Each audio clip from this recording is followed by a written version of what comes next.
In dealing with debt today, the FICO scoring system is getting an upgrade this summer. Let's bring in Ted Rossman, industry analyst at creditcards.com, who knows all when it comes to credit. Happy to see you there, Ted. Good to be with you again. What do Americans need to know about the new FICO formula? FICO recently announced some significant changes to their popular credit scoring algorithm. The biggest change is the introduction of trended data. And I think the best way to think about this is, what have you done lately? Trended data is going to take a detailed look at the past 24 months of account history. And they're looking to identify patterns. For instance, is your credit card debt creeping up, or are you making good progress paying it down?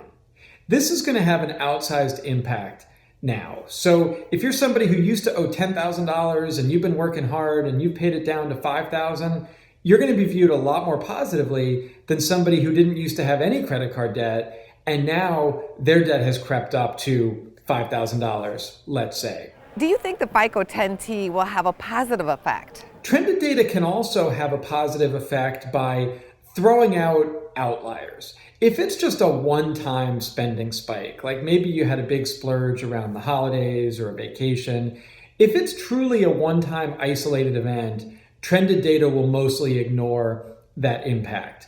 But if it's starting to be a pattern, 3, 4, 5 months in a row, you're moving in the wrong direction, that's going to hurt you. Or 3, 4, 5 months in a row, if you're moving in the right direction, that's going to help. What is FICO predicting about the direction of American scores? Are those scores likely to go up or down? What can you tell us? FICO says that about 20% of Americans will see significantly better credit scores under the new system. About 20% will see significantly lower scores, and the other 60% will be more or less unchanged. Are there any tips you can offer? The fundamentals remain the same. Pay your bills on time, keep your debts low, don't apply for too much credit all at once. If you do these things, you're going to have a good score regardless of the system. How will actual lenders view the new FICO scoring system? That's another important point. Just because FICO's unveiling FICO 10 and 10T doesn't necessarily mean that lenders will be using it anytime soon. It'll hit the market in the summer, but when FICO does these updates every 5 or 6 years, not all lenders climb on board right away. The most used system is actually still the one that came out in 2009. That's 2 versions ago. So you have to be conscious of which version your lender is using, and it may not be the latest and greatest. What is the fastest way for people to improve their credit scores? The best thing you can do to improve your score quickly is to lower your credit utilization ratio. That's credit you're using divided by your total credit limit. Credit utilization is reported as of the statement date in most cases. So even if you pay your credit card bills in full, and I hope you do, you still might have a high utilization. Like, let's say you make $4,000 of charges throughout the month and your credit limit's $5,000.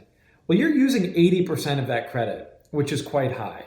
We'd like to see it below 30% if possible. What do you do personally to increase your credit score? So the fix is to make an extra payment in the middle of the month before that statement even generates.